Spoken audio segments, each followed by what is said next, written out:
Well, hello everybody. Sorry I'm late. I know it was supposed to be 5 p.m. A big day. A big day. I got an email from Jason Kenney, my last address in legislature. I have not spoken or had any contact with Jason Kenney till the frame job in Alberta, accusing me of the then West Henday of plotting to have all these guests attend UCP meeting. I did my own there and I was invited there by UCP. I demanded an apology, and it looks as though Jason Kenney, Premier of Alberta, is reaching out. I take it he watched my final address in the Alberta legislature on constitutionalism for Albertans, how to cement property rights for everybody, the legal path to at least fixing Canada specifically for the regions. Is it the end all and be all? No, it's not.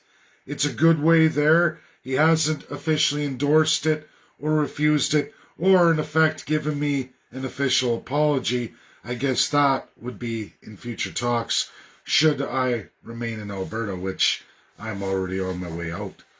So I don't know where I'm going to go with that. He's put out the hand of talk, which I don't trust Jason Kenney. I never have. But it's there. I have the official email, and it is by Premier Jason Kenney. It's obvious he watched my presentation on YouTube, and in the legislature. So there's that. I was consumed with that.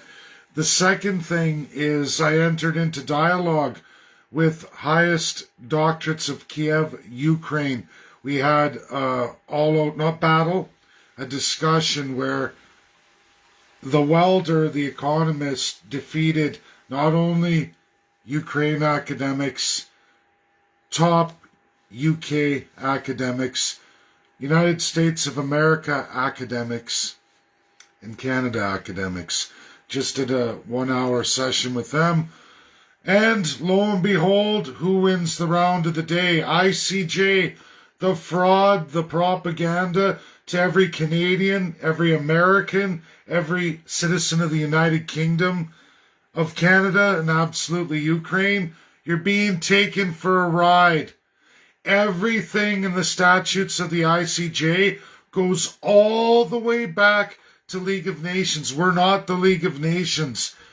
Article 94 in the UN Charter 1945, Part 2, undoes everything every legal academic doctorate of law tried to challenge me with today on the role and responsibilities of the ICJ. Russia, for the umpteenth time, listed, again I'm going to say it, UN Charter 1945, Article 94, Part 2, clearly states that all decisions made in the ICJ go back to the Privy and for the decision rendered by the United Nations Security Council. And Russia holds a veto. There is nothing you can do against a UNSC P5 member. Nothing unless they agree to it. Russia doesn't agree. Russia didn't show up.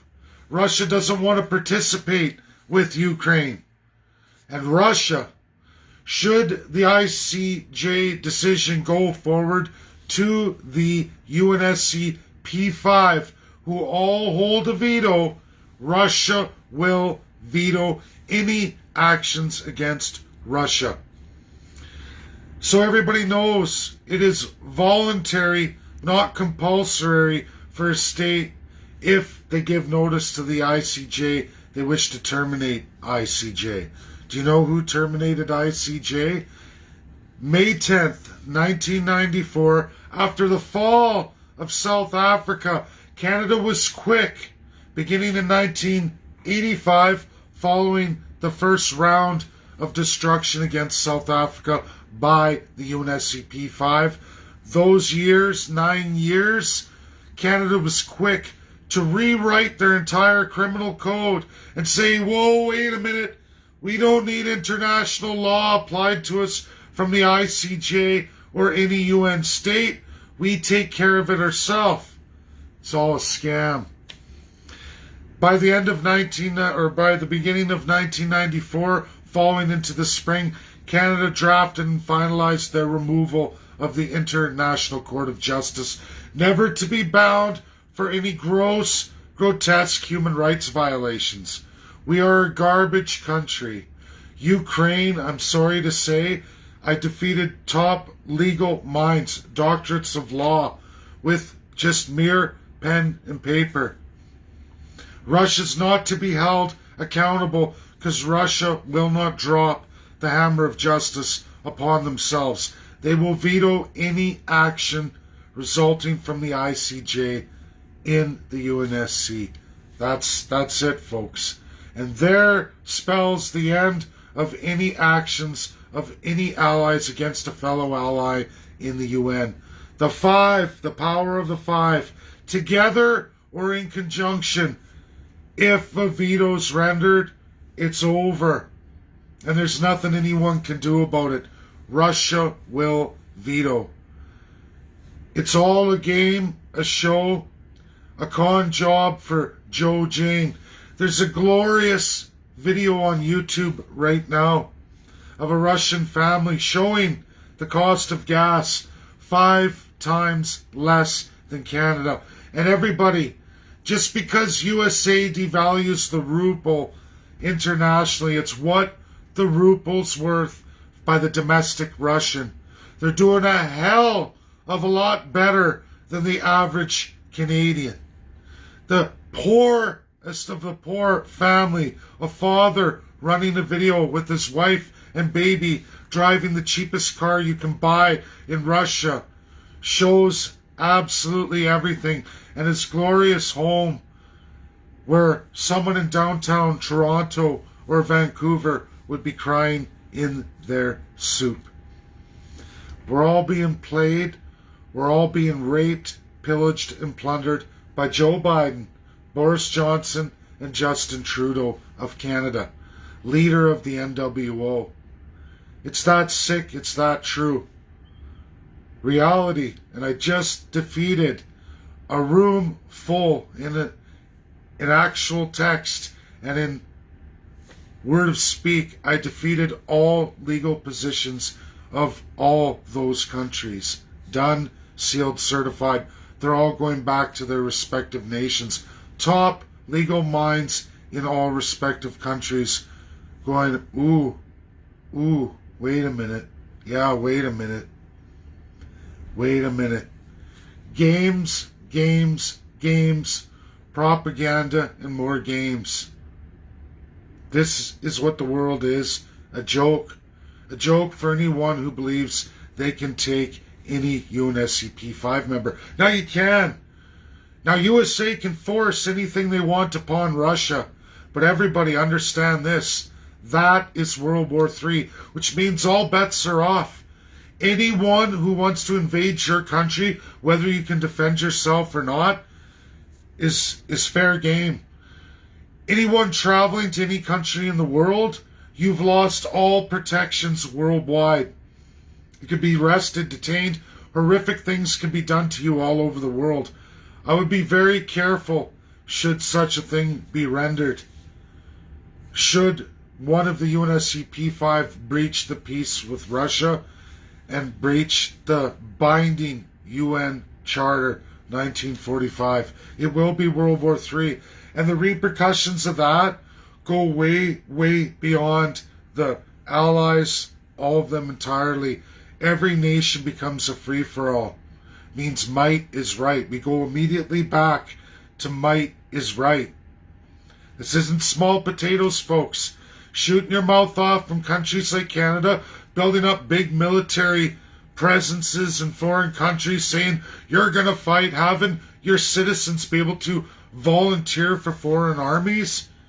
Bad move against any UNSCP 5 member. You got to be a ludicrous dummy.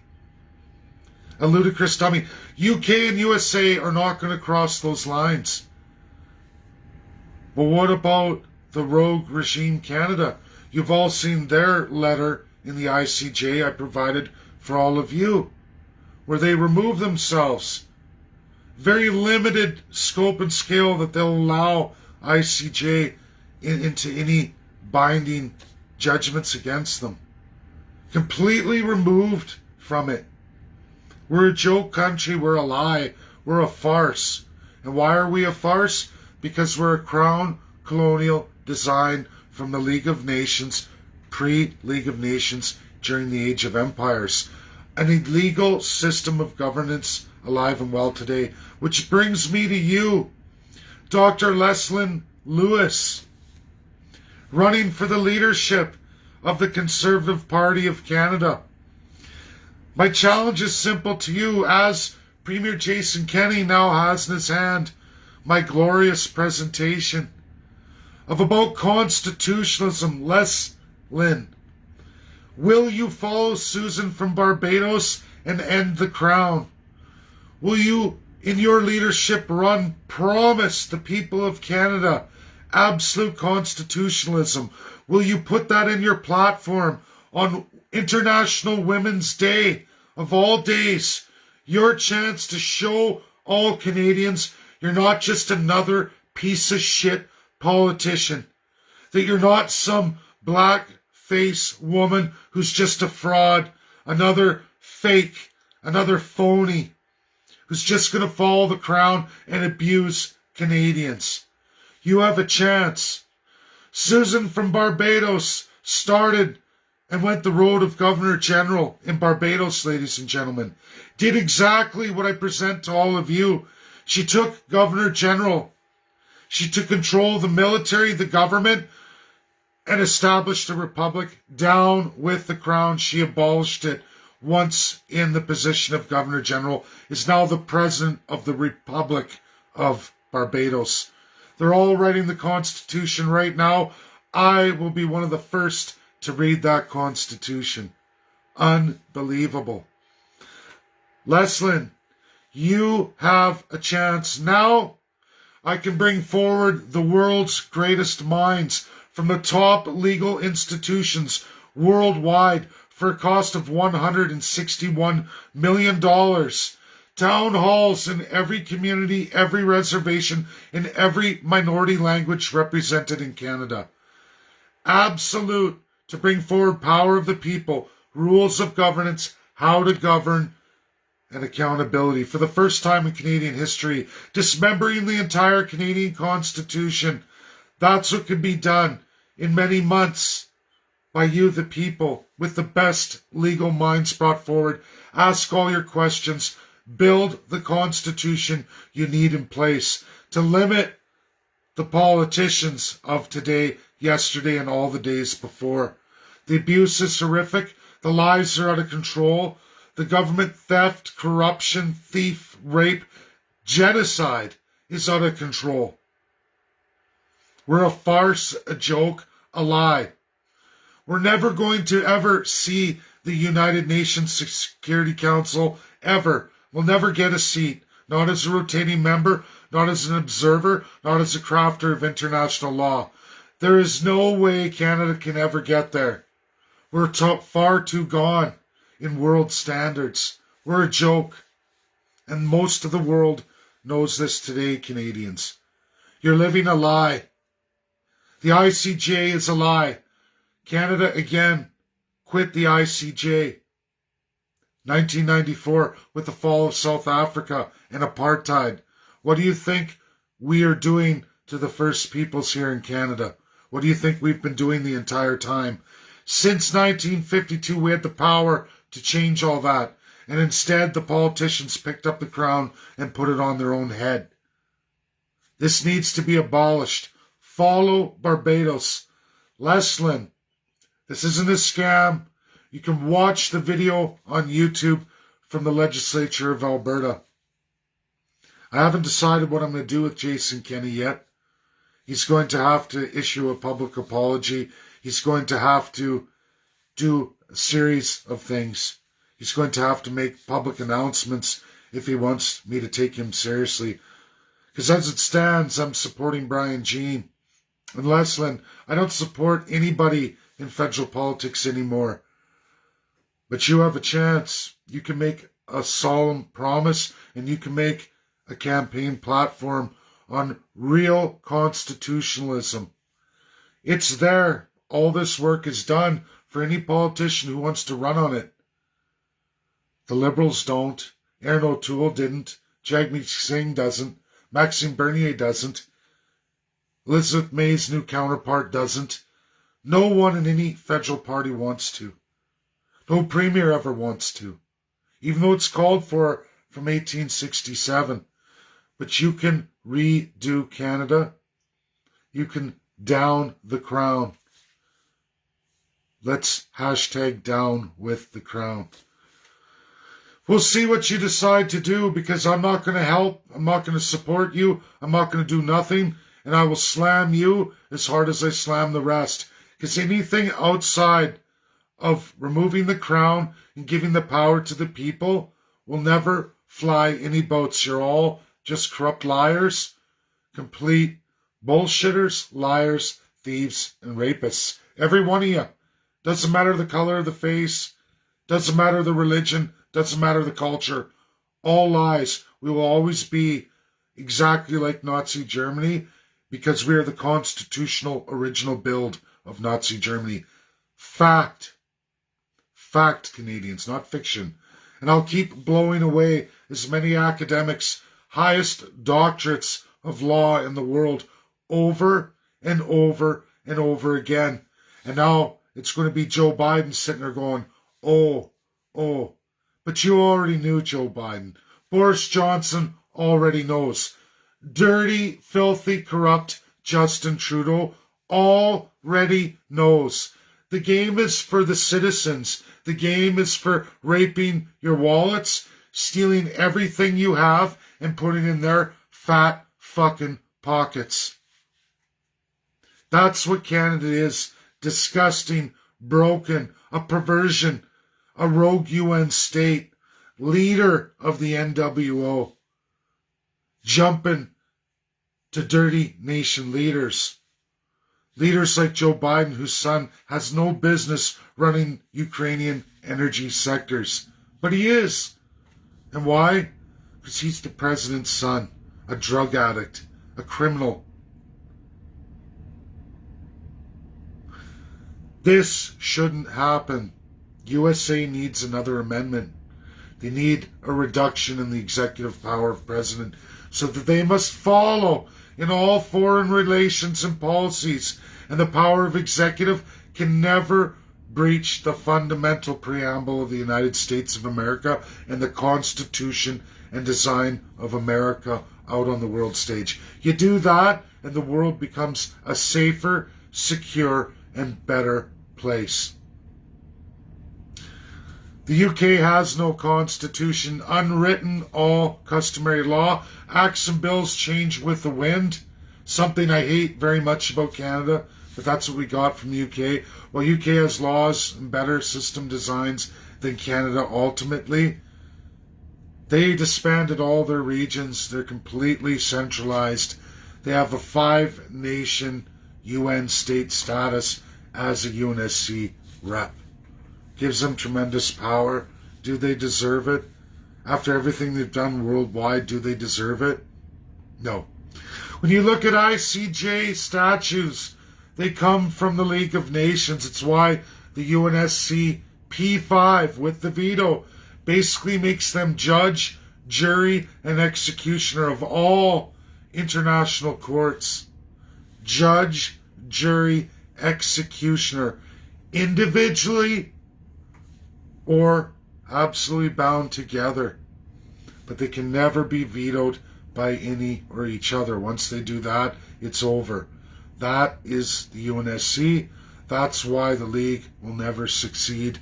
And that's why the ICJ that only does English and French, because it was England and France from the League of Nations who built that. It's a carryover. But again, Article 94, Section 2 throws all of it in the garbage and gives Russia the power to give this How people don't know this stuff is beyond me. I've read the UN through its entirety. I've mastered international law as it really is. I wrote a tremendous paper about it. If people don't want to read it and believe it, it's only going to make you that much worse out there in the international community. And it doesn't matter how much education you have. If you don't follow the world as it is, you become undone. And everything you say is just horseshit. Thank you. That's my video. Take it, save it, share it. We'll see if Leslyn gets back to me. I don't know. The ball's in her court. Thanks, everybody. Good night now.